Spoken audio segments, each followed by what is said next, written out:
نحمده ونصلي على رسوله الكريم أما بعد فأعوذ بالله من الشيطان الرجيم يا أيها الذين آمنوا صلوا عليه وسلموا تسليما اللهم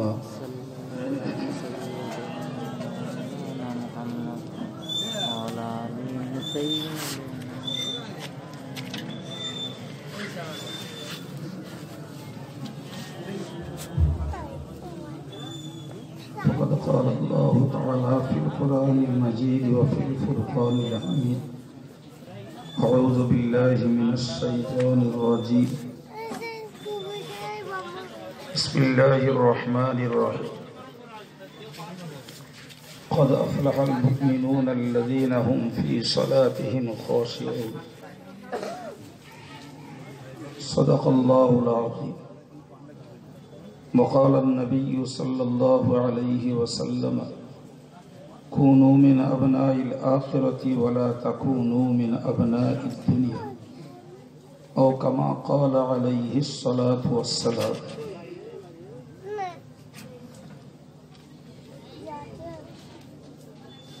সম্মানিত বিদায়ী বক্তাবৃন্দ,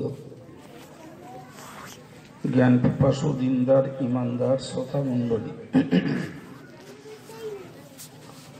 সমস্ত প্রশংসা আল্লাহর, সকল দরুদ ও সালাম প্রিয় নবী সাল্লাল্লাহু আলাইহি ওয়াসাল্লাম। পর কথা, এতক্ষণ ধরে মৌলানা রজব আলী সাহেবের কাছ থেকে সমাজের কুসংস্কারমূলক কিছু কথা এবং তার সংশোধনী বার্তা শুনছিলেন। আমি গুনাহগার, দু চারটে কথা আলোচনার নিয়ত করে বসেছি। আল্লাহ তৌফিক দিলে বলবো, বাকি শোনা বোঝা এবং আমলের চেষ্টা সকলেরই দায়িত্ব। ভাই রজব আলী সাহেবের কাছ থেকে কি ওয়াজ শুনেছেন আমি জানি না, তবে শেষের একটা কথা শুনছিলাম যে সন্তানদেরকে আল্লাহ কি খেতে দেব এই ভয়ে মারতে নিষেধ করেছেন। সন্তানদেরকে কি খাওয়াবো এই চিন্তায় সন্তানদেরকে মারতে নিষেধ করেছে এবং সেই নিষেধাজ্ঞাটা শুধু বাইরে বার হওয়ার পরে মেরে দেওয়া এটাই নয়, বরং যদি ভ্রূণ হত্যা করা হয়, অর্থাৎ মায়ের গর্ভেই যদি সন্তান প্রজনন বন্ধ করা হয়, তো সেটাও আর এক পর্যায়ের হত্যা। আর এই কাজে বর্তমান সময়ের মানুষ খুব পটু। যে কালে রাসূলুল্লাহ মক্কাতে ইসলাম নিয়ে এসেছিলেন, তখনকার মানুষ ছিল অপড়ুয়া, অশিক্ষিত, বোকা। সেটি প্রযুক্তির যুগ নয়, ফলে বৈধ অবৈধ সব রকমেরই সন্তান জন্ম হতো। মেয়ে সন্তান হলে মেরে দিত, বেটা সন্তান হলে বাঁচিয়ে রাখত। এটি ছিল রসুল পূর্ব যুগের আরবীয় প্রথা। কিন্তু তার পূর্বে মিশরীয় প্রথা ছিল ইউযাব্বিউনা আবনাআহুম ওয়া ইস্তাহয়ুনা নিসাআহুম।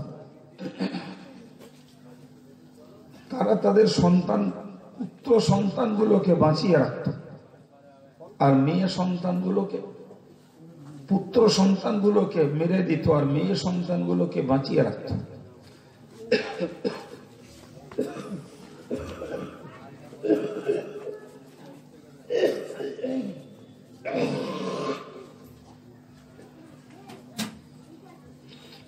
পুরো উল্টো।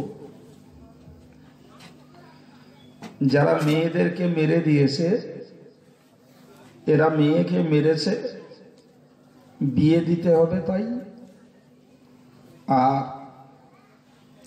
খাবে বাপের বাড়িতে, অথচ বাপের কোনো কাজে আসবে না, তো পর ঘরে হয়ে যাবে।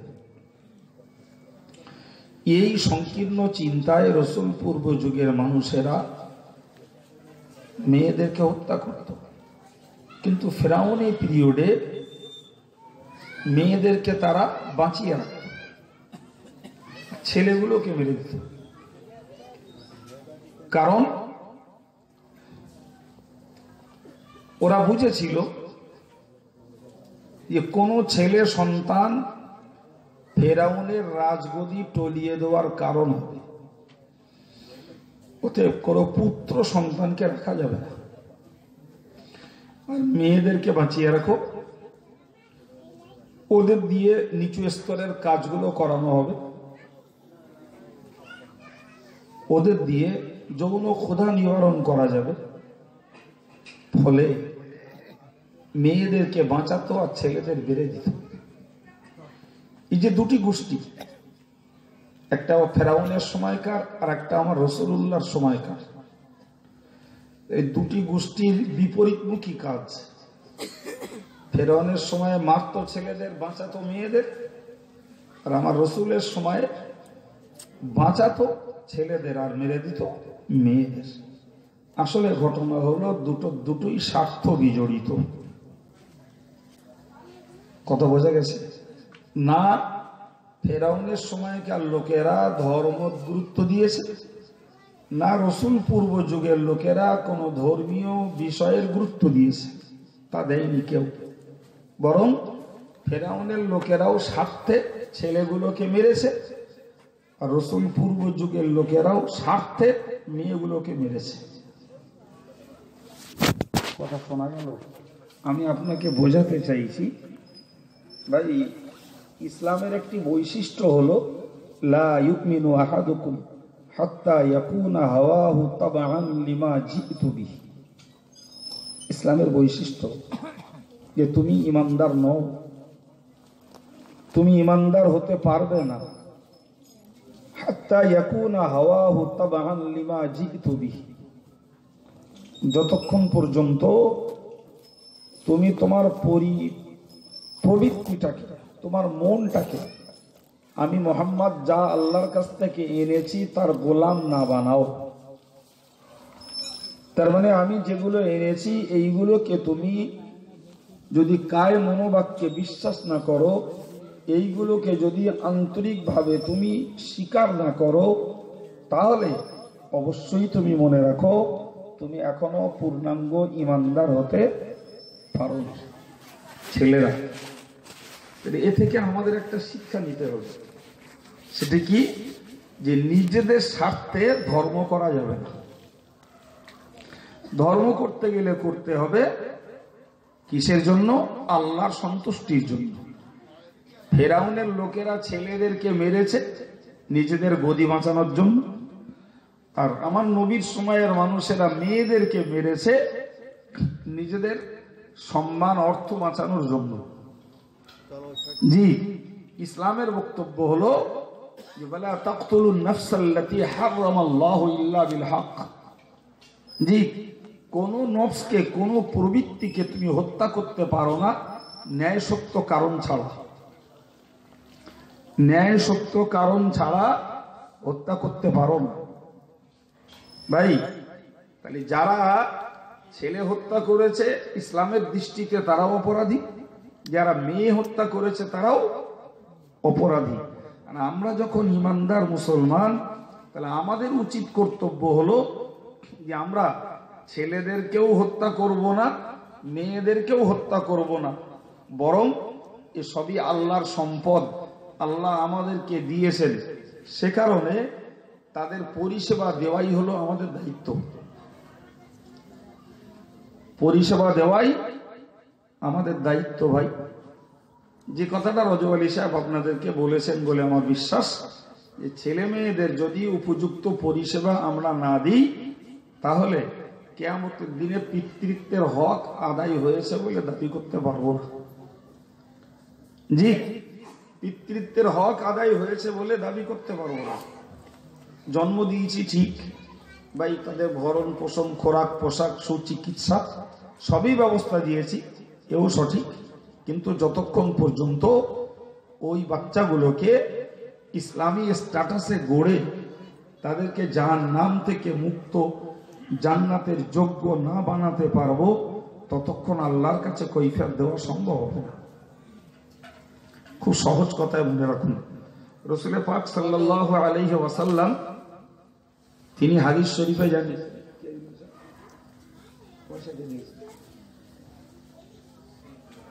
হুজুর কমিটি দিয়েছে ভাই,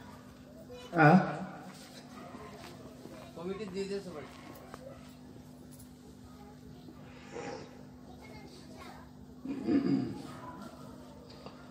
তো কি বললাম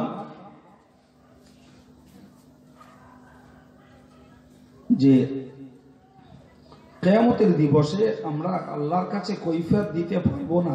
শুধু খাওয়া দাওয়া, ভরণ পোষণের দায়িত্ব পালন করেছি, এর ফলে আল্লাহর কাছে জবাবদিহি করা সম্ভব হবে না। আমি ব্যাপারটা বোঝানোর জন্য আর একটু ছোট্ট করে খুলে বলছি। যে হাদিস পাকে এসেছে প্রত্যেকটা নবজাতক শিশু, যে শিশুটা আজকে জন্ম নিচ্ছে, ভূমিষ্ঠ হচ্ছে, তো মহান আল্লাহ বললেন যে ওই শিশুটার ভিতরে ইসলামী যোগ্যতা দিয়ে তাকে পৃথিবীতে পাঠানো হচ্ছে। কিসের যোগ্যতা? তার মানে ইসলাম গ্রহণ করার মতো পার্টস তার ভিতরে দেয়া আছে, দিয়ে আল্লাহ তাকে পৃথিবীতে পাঠানো। প্রিয় নবী তাই বলেছেন যে ইসলামী যোগ্যতা দিয়েই আল্লাহ একটি বাচ্চাকে মায়ের গর্ভ থেকে পৃথিবীতে ভূমিষ্ঠ করান। পরবর্তীকালে দেখা যায় তার বাপ মা তাকে ইহুদি বানায়, বাপ মা তাকে খ্রিস্টান বানায়, বাপ মা তাকে অগ্নি উপাসক বানায়। কথাটির মর্ম হলো, ওই ছেলেপুলেরা বাপ মা যে ধর্ম পালন করে, আব্বা মায়ের দেখা দেখি ছেলেপুলেরা সেই ধর্মই পালন করে। তাহলে ওই বাচ্চাটার ভিতরে ইসলামী যোগ্যতা দেয়া ছিল, কিন্তু তার বাপ মা যখন ইসলাম বিরোধী ধর্মে আকৃষ্ট, বাপ মা যখন ইসলাম বিরোধী ধর্ম আচরণ করছে, বাচ্চাটা কিন্তু ওটা ইসলাম বিরোধী না ইসলামের পক্ষে এ মূল্যায়ন করার ক্ষমতা বাচ্চাটার নেই। আছে কি? ওর বাবা মা যেখানে যে মাথা ঠোকে ও সেখানে মাথা ঠোকে, ওরা যেখানে প্রণিপাত করে ছেলেটাও সেখানে প্রণিপাত করে, যেখানে কুর্নিশ করে ছেলেটাও সেখানে কুর্নিশ করে। এই ছবিটাই তো তার বাপ মায়ের কাছ থেকে সে পাচ্ছে। ঠিক না ভুল বাবু?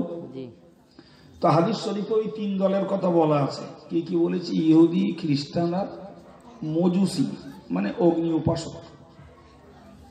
এখন ধরে নেন, আমি খুব খোলামেলাই বলছি, একটা হিন্দুর ঘরে বাচ্চা জন্মেছে, তো হিন্দুর ঘরে যদি বাচ্চা জন্মায় তাহলে হাদিস অনুযায়ী তাকেও স্বীকার করতে হবে যে ইসলামী যোগ্যতা দিয়েই আল্লাহ ওরে পাঠিয়েছে। শুনতে পাননি কথা? এটা আমাকে হাদিস অনুযায়ী স্বীকার করতে হবে। এখন সেই হিন্দুর ঘরের বাচ্চাটা, তার ভিতরেও ইসলামী যোগ্যতা আল্লাহ দিয়ে রেখেছে। সেই ছেলেটাকেও দেখতে পাচ্ছি স্বাভাবিকভাবে তার অভিভাবক, তারা যেমন মন্দিরে যায় এও মন্দিরে যায়, তারা বিভিন্ন পূজা পার্বণে যায় এও যায়, তারা দেবতার নামে উৎসর্গিত প্রসাদ খায় এও খায়।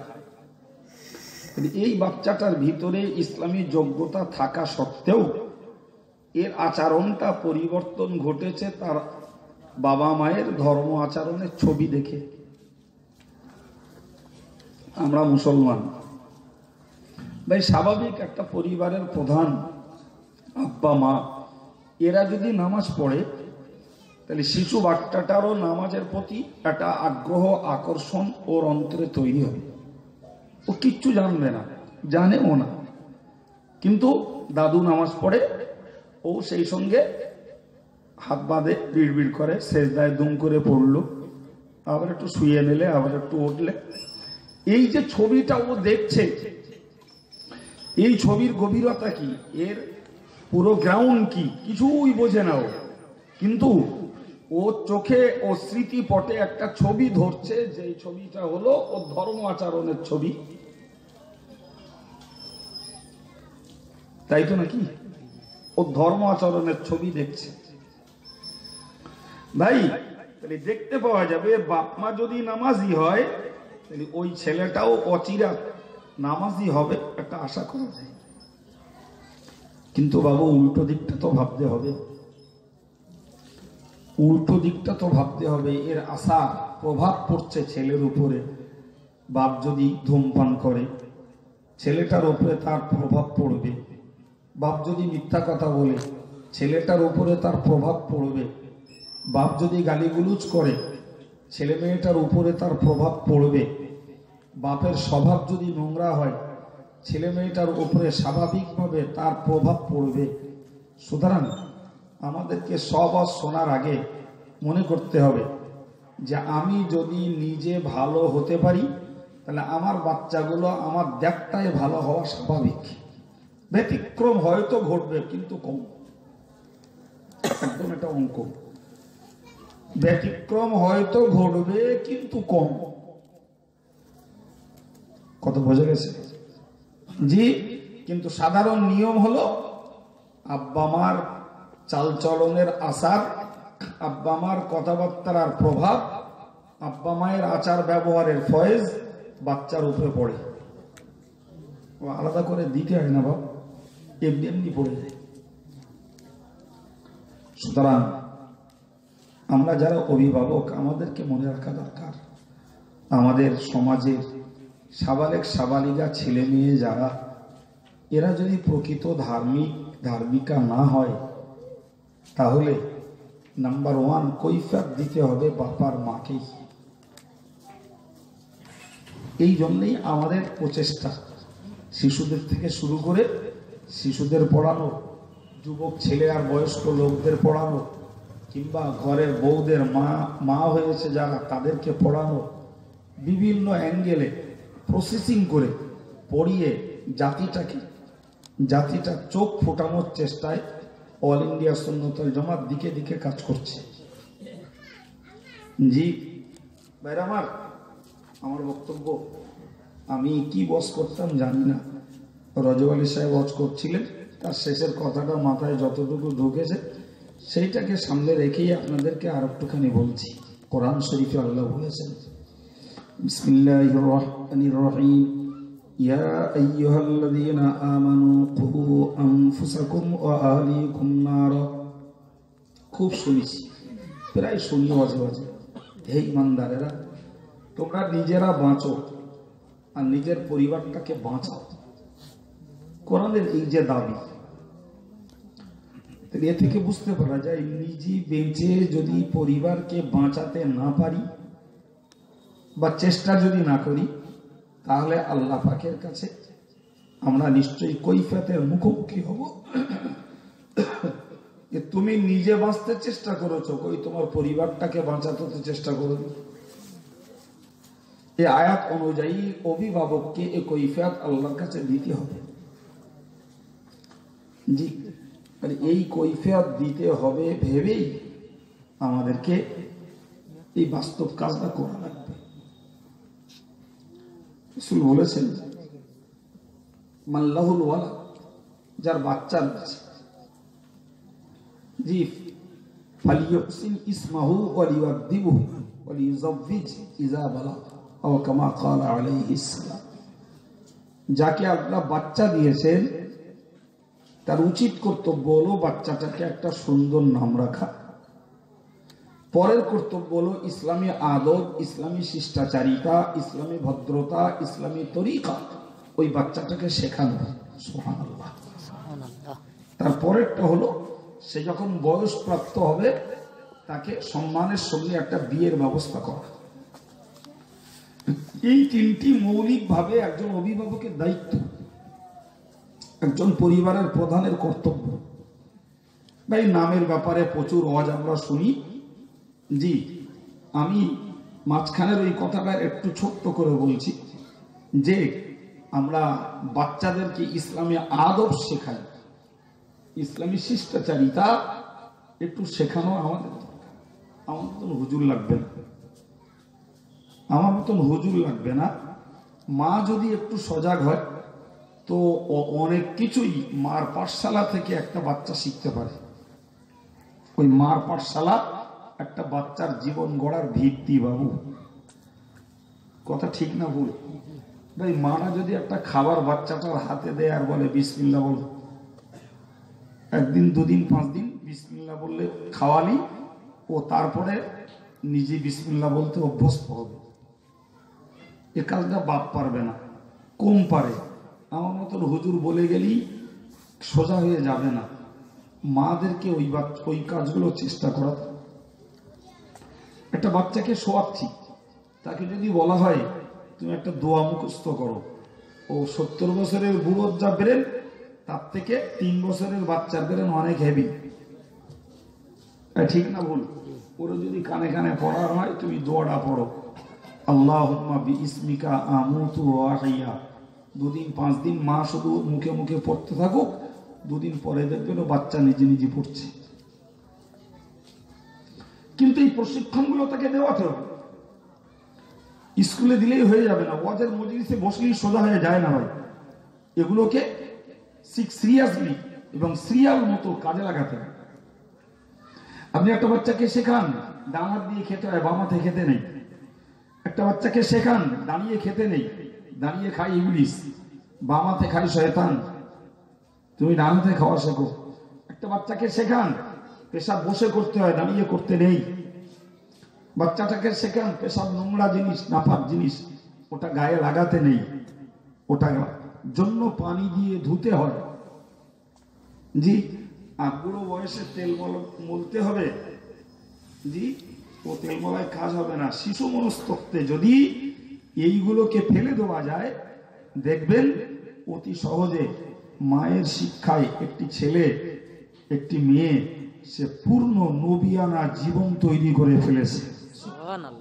সে মাধ্যমিক, উচ্চ মাধ্যমিক, বিএমএ, কোথায় সে লেখাপড়া এখন বহুত দূর, বহুত দূর। কিন্তু এই যে ইসলামী শিষ্টাচারিতা, ইসলামী আদব আর ইসলামী তরিকা একটা আব্বার মা বাড়ি ফেলে যদি একটা বাচ্চাকে দিয়ে দেয়, বিশ্বাস করুন পীর সাহেব, মুফতি সাহেব, মৌলানা সাহেব, হুজুর সাহেব, ইমাম সাহেব, কারো শিক্ষা টান হবে না। মা যদি ওই শিক্ষাটা রান্নাঘরে দিয়ে দেয়, কি বলেছি বুঝতে পারেননি? আমাদের দেশে কোরআনিয়া মাদ্রাসা চলে।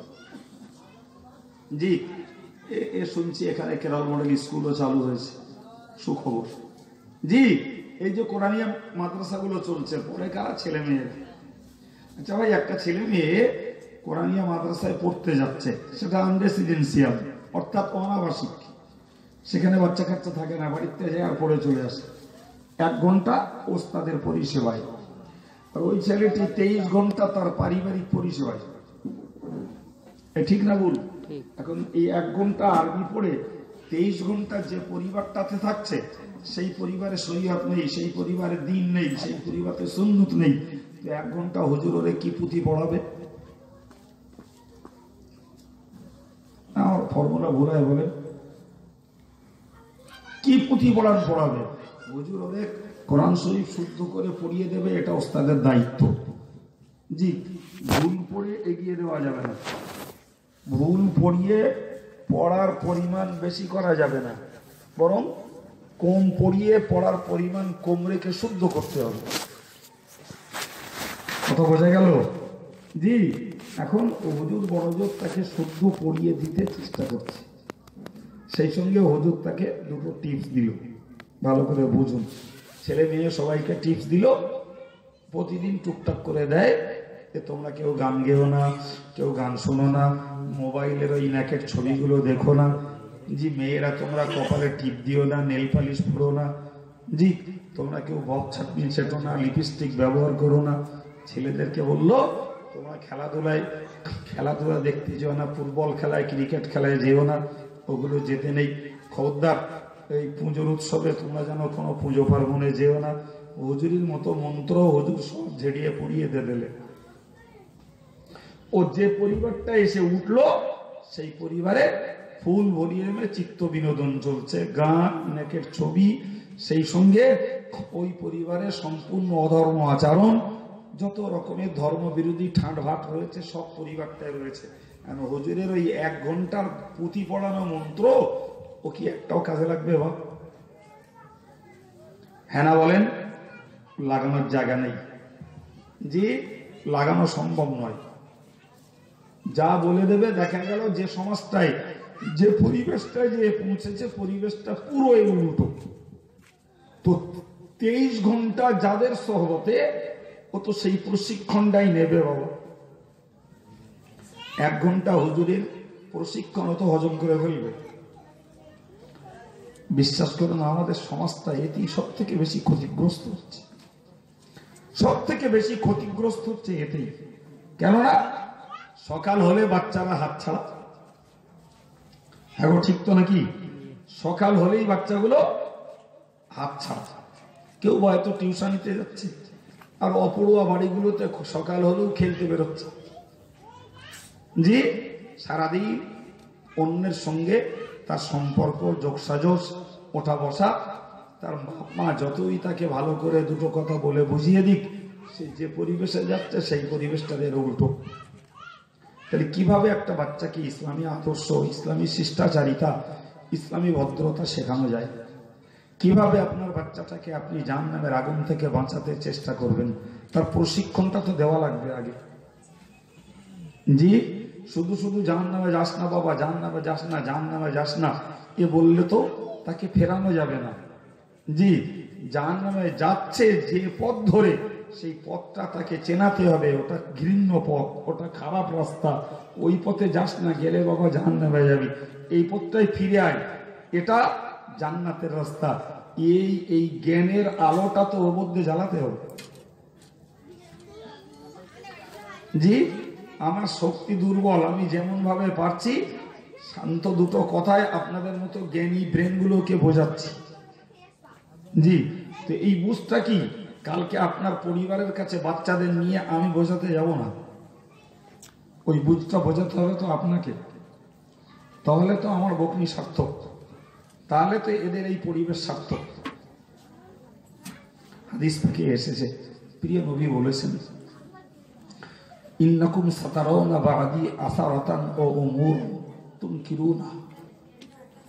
আল্লাহ পাকের নবী বলেন, তোমরা খুব শীঘ্রই দেখতে পাবে, খুব শীঘ্রই তোমরা দেখবে এমন কিছু নিদর্শন, এমন কিছু ঠাঁটভাব, এমন কিছু চাল চলন যেগুলোকে তোমরা ঘৃণা করবে। কে বলেছেন? কথা বলেন একটু। নবী বলেছেন, আমাদের দিকেই লক্ষ্য করে বলেছেন। তার মানে রসুলের পরে কিয়ামত পর্যন্ত যত উম্মতেরা আসবে তাদের দিকে লক্ষ্য করেই রসুলুল্লাহর বক্তব্য, ইন্নাকুম সাতারাউনা বা'দি আসারাতান ওয়া উমুরান তুনকিরুনা। তোমরা খুব শীঘ্রই দেখতে পাবে এমন কিছু বিষয় যেগুলোকে তোমরা ঘৃণা করবে। আপনি এই অংশটা আগে বুঝুন, আগে এই অংশটা বুঝুন ভাই, খুব সহজ কথায় বুঝুন। আমি ওস্তাদ, ছেলে পিলে পড়াই, এরকম ছেলে পিলে পড়ানো মাস্টার মশাই দেশে বহুত রয়েছে। আপনি মাস্টারগুলোকে জিজ্ঞেস করুন যে স্যার আপনারা যে বাচ্চা কাচ্চাগুলো পড়াচ্ছেন, এই বাচ্চা কাচ্চাগুলো পড়িয়ে আপনারা আগের মতন তৃপ্তি পাচ্ছেন না শুধুমাত্র দায় সারছেন, কোনটা? কি উত্তর আসবে মনে হয় বলেন? দায় সারছে। প্রকৃত পক্ষে মনের মতো দুটো ছেলে তৈরি করবে, এ স্বাদ কোন মাস্টার মশাইয়ের এ জমানায় পুরো হওয়ার লাইন নেই। কিন্তু হক আদায় করতে হবে। একটা ধার্মিক আদর্শমান বাপ মাকে জিজ্ঞেস করুন যে তুমি তোমার বাচ্চা কাচ্চার ব্যবহারে খুশি? তাকে অ্যান্সার দিতে হবে না, কারণ বাপ মা যেভাবে বাচ্চাগুলোকে গড়তে চাইছে বাচ্চাগুলো সেই গড়াটা মেনে নিতে চাচ্ছে না। ফলে বাপ মার মনোকষ্ট মনে রয়েছে, ছেলের হক আদায় করছে।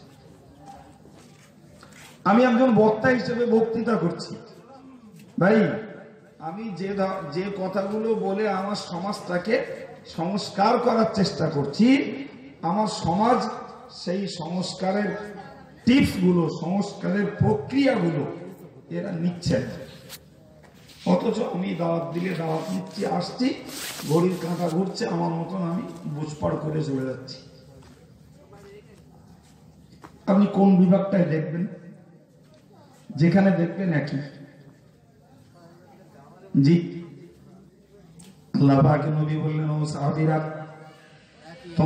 তোমরা আমার পরে এমন কিছু বিষয় দেখতে পাবে যেগুলো তোমরা মেনে নিতে পারবে না, অপছন্দ হবে, ঘৃণা তোমরা করবে। সাহাবায়ে কেরামেরা বলেছিলেন, ফামা তা'মুরুনা ইয়া রাসূলুল্লাহ, ও আল্লাহ পাকের নবী, একটু আমাদেরকে বলবেন, যখন আমরা এরকম অবস্থা দেখতে পাবো যে আমাদের সামনে এমন কিছু ঘটবে যেগুলো আমরা মানিয়ে নিতে পারবো না, আমরা সইতে পারবো না, ওই সময় আমরা কি করব একটু আমাদেরকে বলুন। প্রিয় নবী বলেছিলেন, আদ্দু ইলাইহিম হাক্কাহুম, ও সাহাবীরা, তোমরা তোমাদের হকটাকে আদায় করো, তোমরা যে দায়িত্বের লোক তার হকটা তুমি আদায় করো। আর হক আদায়ের বিনিময়ে যা কিছু তোমার পাওনা চাইতে ইচ্ছা করে সেটি আল্লাহর কাছে চেয়ে নাও। হকটা আদায় করো, তোমার চাওয়ার যেটা আল্লাহর কাছে চেয়ে নাও। ভাই, নবীর নির্দেশ, তুমি হকটাকে আদায় করো। তার মানে আমি আব্বা হিসাবে আমার বাচ্চাটার খাওয়া দাওয়া, পোশাক পরিচ্ছদ, চিকিৎসা দিতে হবে, চেষ্টা করতে হবে তাকে দিন ধর্ম শেখানোর জন্য, ওইটা আমার হক। যদি তার ভাগ্য ভালো হয় আমার দেয়া শিক্ষা নেবে, আর যদি ভাগ্য ভালো না হয় আমি চেষ্টার বিনিময়ে আল্লাহর কাছে খালাস হয়ে যাব। সুবহানাল্লাহ, ওইটা আমার হক, ওইটা আমার হক, আমারটা আমি আদায় করব। বিশ্বাস করুন, আমি ওয়াজ করছি, তা আমি যদি ইচ্ছা করতাম তো রজব আলী সাহেব ওয়াজ করে গেছে একটা বিষয় ভিত্তিক, আমি ইচ্ছা করলে একটা জীবনী বলেও সময়টা কাটাতে পারতাম, পারতাম না, অতি সহজে কাটিয়ে দিতাম। সেই জীবনীরা কেন বললাম, কি জন্য বললাম, আচমকা এই ফতরের মসজিদের সভা, এদের সামনে ওই জীবনীটা এক্ষুনি বলার বা কি প্রয়োজন, কোনো কারণ দেখার দরকার নেই। একটা মুখস্থ গদ রয়েছে, ছেড়ে দিলুম, সময়টা পার হয়ে গেল, পয়সা নিলুম, চলে গেল, মিটে গেল জামা। আর অধিকাংশ অজনসিয়তে ওইরকমই হয়। জি, শুধু আমাকে কজনের একটু গতি পেয়ে রয়েছে, তাই সমাজে খুঁজি কি দরকার, এদের কি বললে উপকার হবে, কি করলে সমাজটার উন্নতি হবে, আমরা গুটিগত লোক তাই পড়ে করি। জি, তো আমি সমাজের কাছে বক্তব্য রাখতে যে সমাজের কিসে ঘাটতি সে ব্যাপারে দুটো কথা বললাম, কিসে উন্নয়ন হবে দুটো কথা বললাম। ভাই, তাহলে আমার হকটা আমি আদায় করেছি। আমার সমাজের লোকেরা যদি সেই কথাটা কাজে না লাগায়, সেই কথাটা যদি সেটি তারা উগরে দেয়, সে কথাটা যদি তারা হাইলাইট করে, অগ্রাহ্য করে, একবারও ওর জন্য আমার দুঃখ তাপের কিছু নেই। বরং আমি এক কথায় মনে করব যে আমার হক আমি আদায় করেছি, এর বিনিময়ে আমার যা পাওনা সে আল্লাহর কাছ থেকে আমি পেয়ে যাব। কথা বুঝতে পারেননি? আরে তোমরা তো দেবে গাড়ির তেল খরচ, তোমরা দেবে সময় ব্যয়ের মূল্য, তোমরা দেবে পরিশ্রমের মূল্য। জি, আমার কোরআন হাদিসের সংস্কারের ওয়াজের দাম তোমরা দেবে? দেবে? ক্ষমতা আছে? ক্ষমতা নেই। ও যথারীতি নিয়ত যদি আমার খাঁটিয়ে থাকে আল্লাহর কাছে ঠিক পেয়ে যাব। কি বলছি শোনা গেছে? জি, তোমরা যেটা দেবে সেটা আমার খরচের বিনিময়, কিন্তু সংস্কারের যে বার্তাগুলো শোনাচ্ছি, হেদায়েতের যে বাণীগুলো, এর মজুরি আল্লাহ দেবে। এই জন্যই প্রিয় নবী বলেছেন, তোমরা হক আদায় করো, আর তোমার যেটা চাইবার ওটা আল্লাহর কাছে চাও। সুবহানাল্লাহ। জি, ওটা আল্লাহর কাছে চাও। অন্য কারোর কাছে রাখবে না। আল্লাহ পাকের নবীরা ওই কথাই বলতেন, আমা আসআলুকুম আলাইহি মিন আজর ইন আজরিয়া ইল্লা আলা রাব্বিল আলামিন। আমার আল্লাহ পাক কোরআন শরীফে ব্যক্ত করেছেন, প্রত্যেকটা নবী তার উম্মতকে বলতেন, আমা আসআলুকুম আলাইহি মিন আজর, আমি এই দ্বীনের বাণী ছড়িয়ে দেওয়ার জন্য, দ্বীনের বাণী প্রচারের জন্য তোমাদের কাছে কোনো পুরস্কার চাইছি না, তোমাদের কাছে কোনো বিনিময় চাইছি না। তবে নিঃসন্দেহে আমার বিনিময় রয়েছে, আমার মজুরি রয়েছে। ইন আজরিয়া ইল্লা আলা রাব্বিল আলামিন, আমার বিনিময়, আমার পুরস্কার আমার আল্লাহ দায়িত্বে রেখেছেন। তিনি আমাকে দ্বীন প্রচারের পুরস্কার, মজুরি তিনি দেবেন। জি, তিনি দেবেন। আমি তোমাদের কাছে চাইছি না। আমার বক্তব্য, তাহলে নবীরাও দ্বীন প্রচার করেছেন, আল্লাহর বার্তাগুলোকে পৌঁছে দিয়েছেন। পুরস্কার কি দেবেন? আল্লাহ পাকের রেজামন্দি, আল্লাহর সন্তুষ্টি। জোরে বলুন সুবহানাল্লাহ। জি, সুতরাং আমি যদি নিয়ত করি আমার জাতির কাছে হেদায়েতের বার্তা শুনিয়ে দেবো, আলহামদুলিল্লাহ, এরা মানলে এদের সৌভাগ্য। যদি এরা না মানে, তা আমি আমার হকটুকু আদায় করতে পেরেছি, এইটুকু যথেষ্ট। এতে আমার আল্লাহ খুশি হলে আমি কিয়ামতের দিনে রেহাই পাব। এক কথা বোঝা গেছে? আল্লাহ নবীকে বললেন, ফাসদা বিমা তুকমার ওয়ারিদ আনিল মুশরিকিন। নবী, তোমার প্রতি যে আদেশগুলো করা হয়েছে তুমি সেইটা প্রকাশ করে বলো। সবেমাত্র তখন ইসলামের বয়স হয়েছে মাত্র 4 বছরে পড়ল। 3 বছর পেরিয়েছে, তখনও মুসলমান কারে বলে মক্কার 90% লোক জানে না। খুব সন্দর্পণে 4 জন ইসলাম কবুল করেছে, বাকি প্রচার হয়নি, প্রচারের আলোয় আসেনি। এরকম একটা পিরিয়ডে আল্লাহ পাক আমার নবীকে বললেন, ফাসদা বিমা তুমার, নবী, তোমার প্রতি যা অবতীর্ণ করা হয়েছে বা তোমার প্রতি যে নির্দেশ দেয়া হয়েছে ওটা তুমি যথারীতি প্রকাশ্যভাবে প্রচার করো। ভাই, তিনি নবী প্রচার করতে গেলে তো লোকেরা তো ঠিকরে দিল, উগরে দিল, নেই। জি, প্রিয় নবী তখনই বলেছিলেন যে আমি আল্লাহর দেওয়া দায়িত্ব পালন করছি, তোমাদের কাছে বিনিময় চাইছি না, আমার বিনিময়ে আল্লাহ পাক আমাকে দান করবেন। সুবহানাল্লাহ। কিন্তু আমি আমার হক আদায় করছি। সুতরাং আমাদের মতো আব্বা মা যারা, আমাদেরকে মনে রাখতে হবে, ছেলে দুষ্টুমি করবে, বদমাইশি করবে, শ্রোতারা ভ্রান্ত পথে চলবে। আমি মাস্টার মশাই, ছাত্রেরা উদ্ভ্রান্ত পথে চলতে পারে, কিন্তু ওস্তাদ, শিক্ষক, অভিভাবক, আমরা যারা গার্জিয়ান পক্ষ, আমাদের কাজ হবে নবীর এই হাদিস আমল করা। আদু ইলাইহিম হাক্কাহুম, তোমরা তাদের হকটাকে আদায় করো। তোমার যেটা পাওনা গন্ডা তুমি আল্লাহর কাছ থেকে চেয়ে নিও।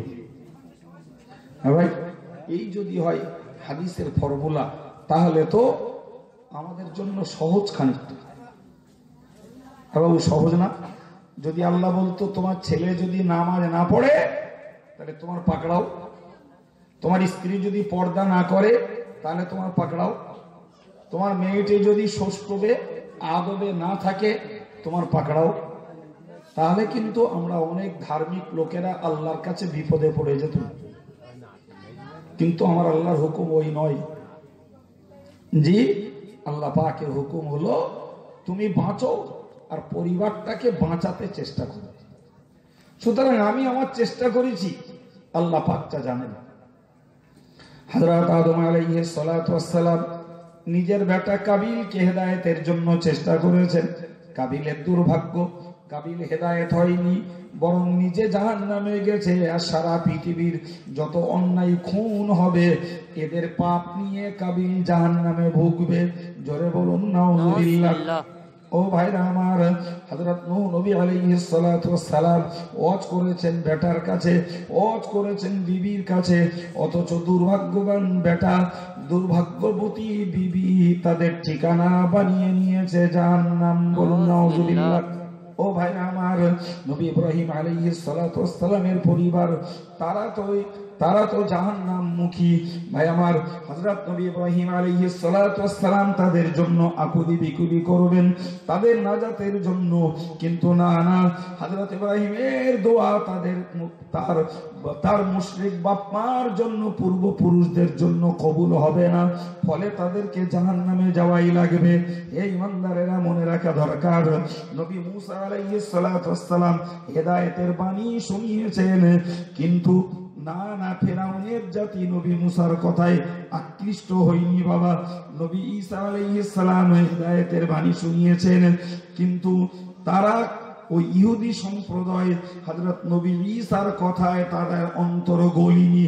আমার বক্তব্য, এই জাতীয় জলিলুল কদর নবীগুলি যারা দেশের মাটিতে তার কওমের কাছে, সম্প্রদায়ের কাছে, জাতির কাছে হেদায়েতের বার্তা শুনিয়েছেন, অথচ তারা হেদায়েত হয়নি, কিয়ামতের দিবসে এই উলুল আজম পয়গম্বর যারা, এদেরকে আল্লাহ পাক কোনো কৈফিয়ত করবেন না। জোরে বলুন সুবহানাল্লাহ। এটাই আমাদের জন্য প্রাসঙ্গিক, কৈফিয়ত করবেন।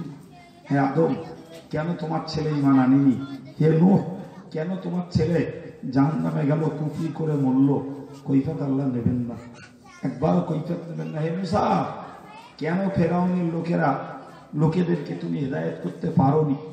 এই কৈফিয়ত আল্লাহ নেবেন না, বরং আল্লাহ পাক সবাইকে দেখে নিয়েছেন যে আমার নবীরা তাদের মতো তারা প্রাণ চেষ্টা চালিয়েছে, ফলে আল্লাহর কাছে তারা দায়মুক্ত। জি, আমি আপনাদের কাছে অনুরোধের স্বরে বলছি, ওয়াজ নসিহত প্রচুর হচ্ছে, হবে আরো, স্বদেশি বিদেশি বিভিন্ন ধাঁচের ধরনের। জি, কারো চড়া গলা, কারো নরম গলা, কারো সুরেলা গলা, কারো কাটা গলা, কত রকমের রুচির ওয়াজ আমরা শুনতে পাচ্ছি। জি, আর আগে যা শুনতাম হয়তো যেখানে যেতাম সেখানে শুনতাম, এখন ইউটিউবের যুগ, আর রান্নাঘরে বসে সেখানে ইউটিউব খুলে দেয়, পাকিস্তানের বক্তার রস শুনতেছে, মাঠে আলি ছেড়ে দিয়ে পাট হচ্ছে, বাংলাদেশের বক্তার রস শুনতেছে, সস্তা হয়ে গেছে। ঠিক তো নাকি? ওদের ইজ্জত শেষ, বাপ হিদায়াতের ধান্দা ওতে শেষ। এখন ধান্দা মৌলবীর বাজার কি করে জমে, আর শ্রোতাদের ধান্দা আমরা একটা কিছু করিস, একটা বক্তা নিয়েছি, প্রচুর শ্রোতা হয়েছে, বিরাট শ্রোতা হয়েছে, আন্তর্জাতিক খ্যাতি সম্পন্ন মুফাসসিরে কোরআন, বিরাট শ্রোতা হয়েছে, ওই পর্যন্তই শেষ। বাকি আর কিছু হয়েছে রেজাল্ট পাওয়া যাবে না, এই হচ্ছে দেশ। জি, এর ভিতর থেকে আল্লাহ যাদের নসিব ভালো রেখেছে তারা হেদায়েতের বাণী নেবে, হেদায়েতের আলোয় জীবনটাকে আলোকিত করবে। তবে এটা 100%, দিন যত যাচ্ছে তত কমছে বা বাড়বে। আমরা যতই চিল্লাই আর যতই আব্দুল কাইয়ুম রজব আলী যতই জ্ঞানের কথা বলে মানুষের ব্রেন ওয়াশ করুক, জি, আর যত অন্যায়ের প্রতিবাদ করি আর ন্যায় পথে জীবন গড়ার চেষ্টা করি, ভাই দিন যত যাবে ন্যায়ের পথে লোক তত কমবে।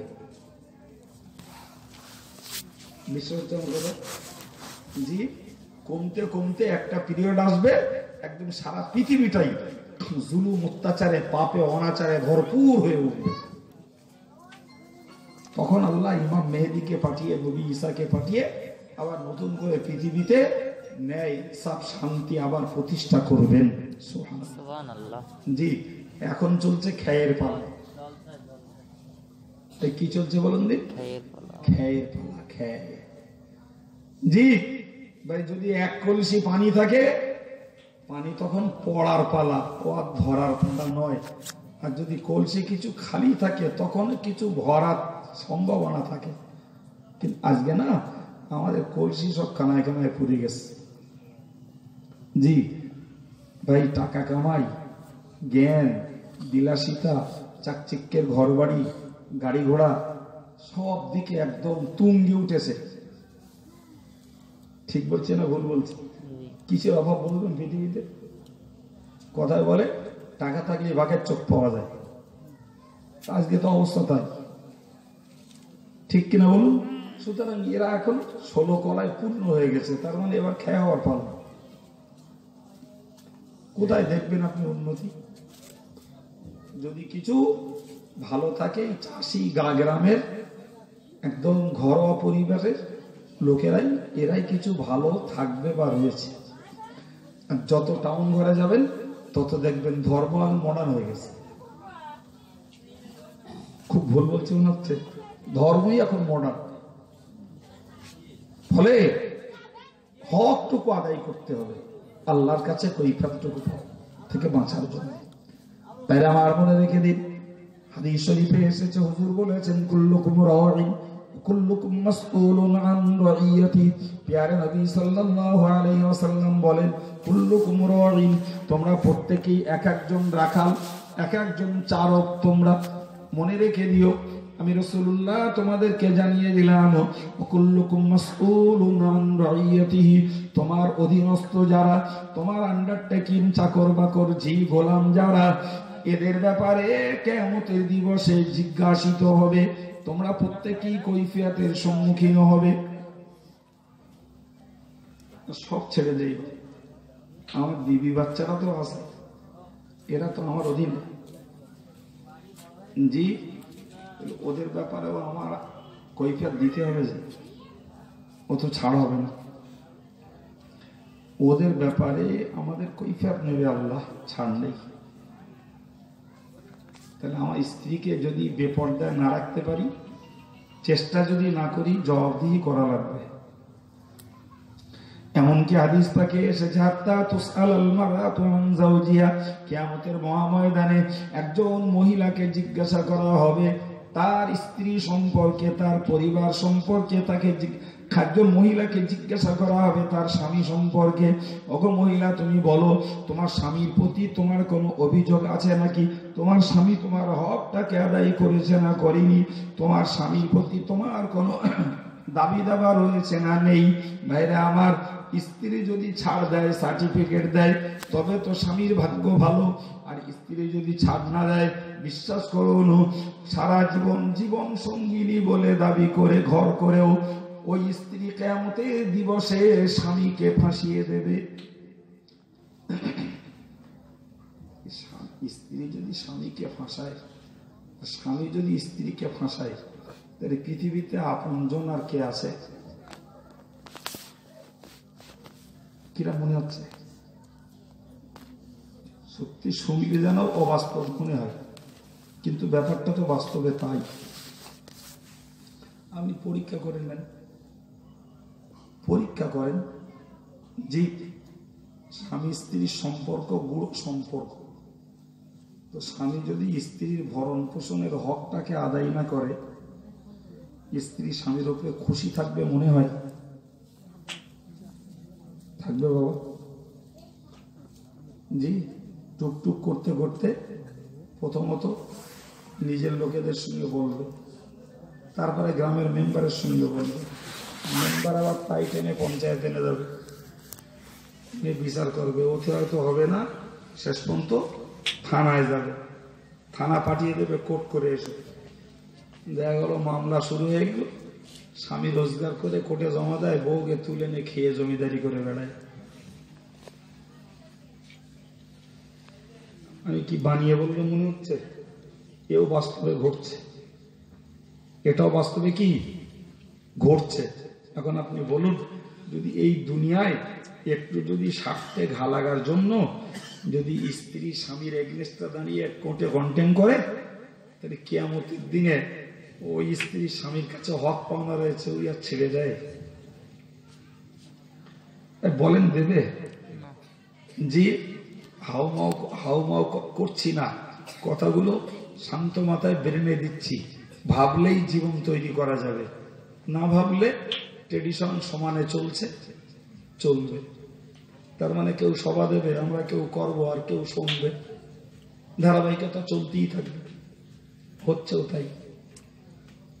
জি ভাই, ভাবতে শিখতে হবে। আমার বক্তব্য আমি আপনাকে বোঝাতে চাইছি, দুনিয়াতে স্ত্রীর ভরণ পোষণ না দিলে এই খেল দেখায়, যাগ্গে যায়।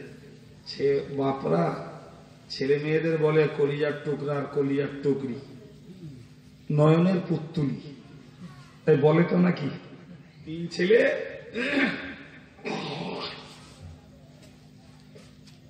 তিন ছেলে, দুই ছেলের ফারাজটা যদি বুঝে দেয় আর এক ছেলেকে যদি কম দেয়, বাপের ছেড়ে দেবে মনে হচ্ছে? হ্যাঁ, তুই তো কলিজার টুকরা বাপ, তা বাপ না একটু কম দেশে তোর, তাতে আর দুঃখ করিস না? এই প্রমোদ বাণী মেনে নেবে? কি সর্বনাশ বলুন তো। ঘাম ঝরলো নিজের, রক্ত শুকালো নিজের, নিজের রক্ত শুকিয়ে ঘাম ঝরিয়ে জমি কিনেছে, সেই জমি মনে করুন এক ছেলের একটু বেশি করে দিচ্ছে, ব্যাস খেল শুরু। এমনকি যে ছেলেদের দিয়ে মেয়েদের দেয়নি, মেয়েরা বাপের মরা মুখ দেখিনি, বলতে ওরম বাপের মুখ দেখো, আমাকে জমি জায়গায় বঞ্চিত করেছে, ও বাপের মুখ দেখবো না, দেখি ওই জি কি হলো? ব্লাড হেরিডিটি, রক্তের সম্পর্ক এতটা, জি জীবনের সম্পর্ক এতটা, জীবন সঙ্গিনী, অর্ধাঙ্গিনী, মায়াবিনী, কুহকিনী, কত রকমের নাম, আর সেই স্ত্রী ওই কলা দেখাচ্ছে। তাহলে পৃথিবীতে যদি এই কলা দেখায়, তাহলে মরার পরে সে সব কেটে নেবে না বললে হয়? সুতরাং মনে রাখতে হবে সবাইকেই, সত্য সত্যই সঠিক বিচারে কেউ কারণ না, কেউ কারণ না, এটাই একদম হকিকি কথা। পৃথিবীতে যে সম্পর্ক নিয়ে আমরা চলছি, এটা স্বার্থের সম্পর্ক। ওস্তাদ, পিতামাতা, স্বামী স্ত্রী, বাপ বেটা, আত্মীয় স্বজন, প্রত্যেকের সঙ্গে একটা স্বার্থের চ্যানেল আছে, ঠিক না ভুল? প্রত্যেকের সঙ্গে একটা স্বার্থের চ্যানেল, ওই স্বার্থটায় যেই আঘাত পড়ে, যত আপনজন হোক ছিটিয়ে চলে যায়। আপনি প্রত্যেকটা ক্ষেত্রে মিলিয়ে নেবেন। কোরআন শরীফে আল্লাহ বলেছেন, কুল্লু নাফসিন বিমা কাসাবাত রহিনা, প্রত্যেকটা প্রবৃত্তিকে জি সেই জিনিসই পেতে হবে, জি যে সে নিজে করেছে তাতেই সে বরাদ্দ, তাতেই সে বদ্ধ। তুমি যেটা নিজে করেছো ওতেই তুমি বরাদ্দ। সুতরাং আমার বোঝানোর উদ্দেশ্য যে বাপ মা, বিবি, বাচ্চা, ভাই বোন, ছেলে মেয়ে, বন্ধু বান্ধব, চাই রাজনৈতিক বন্ধু হোক, সামাজিক বন্ধু হোক, ধর্মীয় বন্ধু হোক, কেউ কারণ নয়, কেউ কারণ না। বিপদে পড়লে যে যার মতন আখের গুছাবে। ফলে প্রত্যেকের উচিত কর্তব্য হল নিজের জন্য নিজের জায়গাটাকে পরিষ্কার রাখা, এটা উচিত কর্তব্য। ভুল করলে ঠকা নিজের।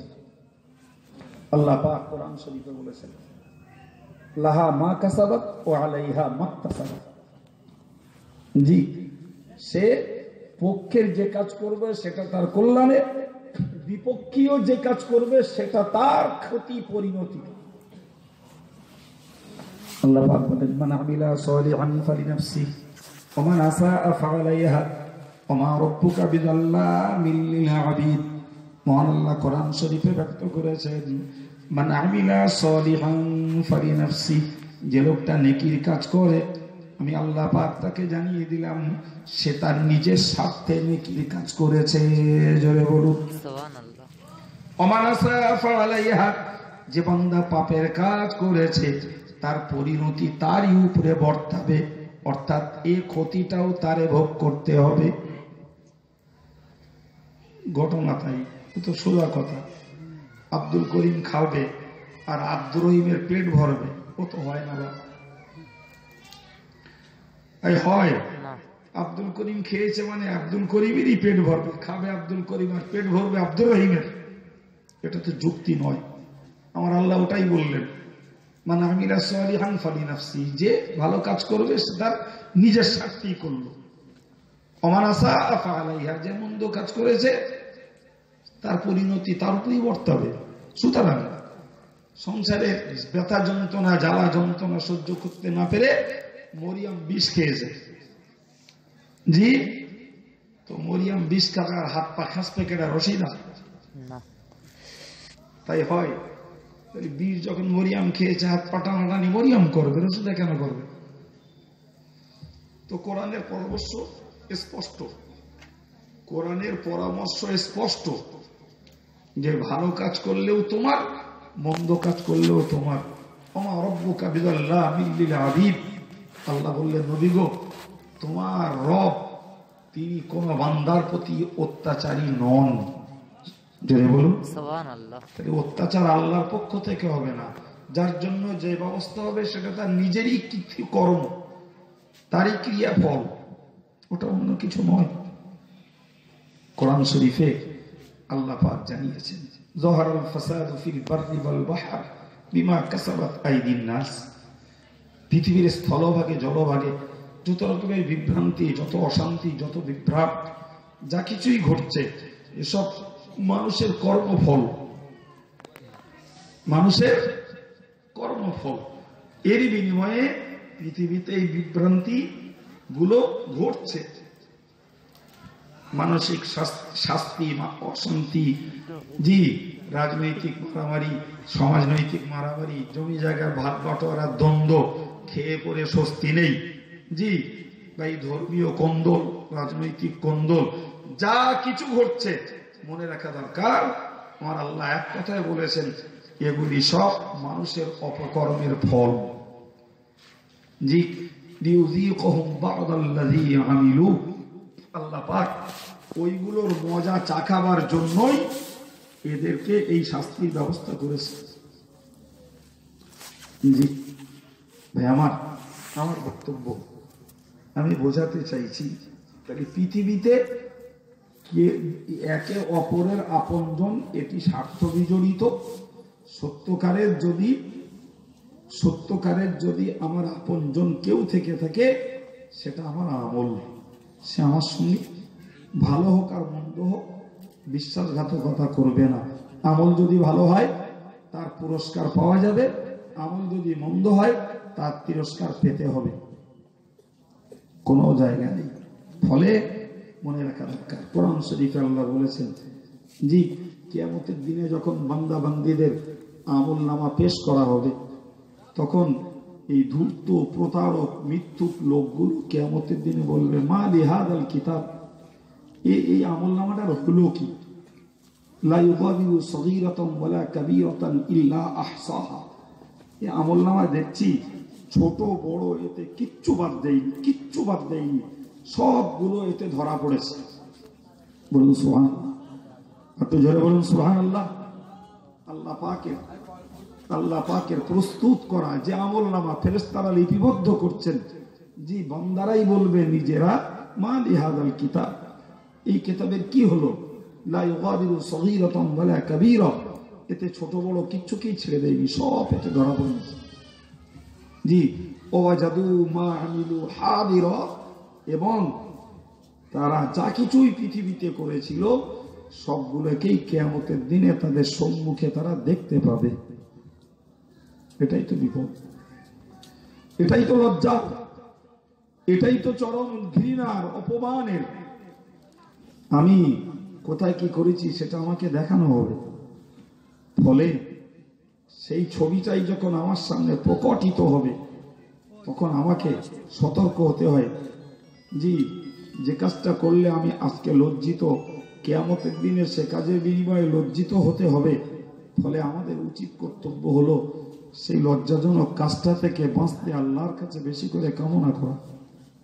জি, তা না হলে আমরা কঠিনভাবে আল্লাহর কাছে লজ্জিত হয়ে পড়ব। আল্লাহ আমাদের বুঝ দেন, সবাই বলি আমিন। একটু ধরো শরীফ, আল্লাহুম্মা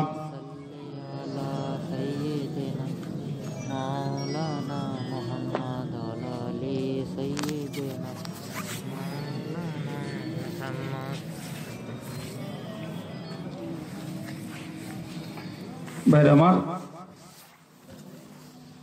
তো আপনাদেরকে অশেষ শুকরিয়া যে ঠান্ডা খেয়েও ধীর স্থিরভাবে বসে আমার কথাগুলো শুনছিলেন। তো আমি খুব জোরে কথা বলতে পারছি না, প্রচণ্ড বুকে ব্যথা লাগছে।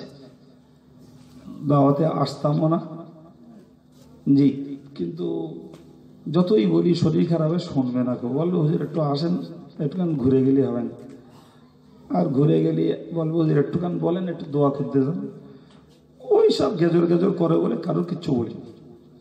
সময় মতন এসেছি, দু কথা আল্লাহ বলার তৌফিক দিয়েছেন, দুটো কথা বলেছি।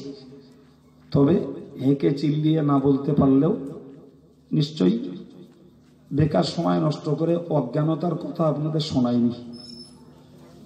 কি বাবু, অজ্ঞানের কথা শুনিয়েছি? দুটো জ্ঞানের কথা আল্লাহ বলিয়েছেন, এইটুকু আল্লাহর শুকরিয়া। জি, তো আমার বক্তব্য, আজকে হাউমাউয়ের যুগ, দেশময় চলছে। আমি মাঝখানে একবার বলেছি, এর ভিতর দিয়েই আল্লাহ যাদের নসিবে হেদায়েত রেখেছেন তারা হেদায়েতের আলোয় আলোকিত হবে ইনশাআল্লাহ। জি, তবে হেদায়েতটা আল্লাহর কাছে বান্দাকে চাইতে হবে। জানেন তো, এই মৌলানারা যখন ওয়াজ করতে ওঠে তখন একটা খুতবা পড়ে, এটা খুতবা মানেও বক্তৃতা। তো হাদিস পাকে খুতবা রয়েছে, শুরু বক্তৃতা, সেই শুরু বক্তৃতাটা বলেন আহমাদুহু ওয়া নাস্তাঈনুহু ওয়া নাস্তাগফিরুহু ওয়া নু'মিনু বিহি ওয়া নাতাওয়াক্কালু আলাইহি, বলে না এরা? হ্যাঁ, কেউ ছোট করে বলে, কেউ একটু বড় করে বলে। তো ওর মধ্যে একটা কথাই বলে যে ওয়া নাউযু বিল্লাহি মিন শুরুরি আনফুসিনা ওয়া মিন সাইয়্যাতি আ'মালিনা মান ইয়াহদিহিল্লাহু ফালা মুদিল্লা লাহু ওয়া মান ইউদ্লিলহু ফালা হাদিয়া লাহু। কি বলে? মান ইয়াহদিল্লাহু ফালা মুদিল্লা লাহু, আল্লাহ যাকে হেদায়েত দেয় তাকে কেউ গোমরা করতে পারে না। সুবহানাল্লাহ। আর পরে বলে ওয়া মান ইউদ্লিলহু ফালা হাদিয়া লাহু, জি, আর আল্লাহ যাকে গোমরা করে দেয় তাকে কেউ হেদায়েত করতে, আর আল্লাহ যাকে হেদায়েত করে তাকে কেউ গোমরা করতে। তবে এ থেকে বুঝতে হয় যে হেদায়েত বান্দাকে আল্লাহর কাছে চাইতে হবে। কি বলেছি? হেদায়েত কার কাছে চাইতে হবে? আল্লাহর কাছে চাইতে হবে। সুতরাং আফসোস আহামরি নয়, নামাজ পড়ি না খুব, আল্লাহর কাছে চান, নিজের নিয়তটা খাঁটি করে যে আল্লাহ আমি নামাজ পড়তে ইচ্ছা করছি, তুমি আমাকে তৌফিক দাও, সহজ করে দাও।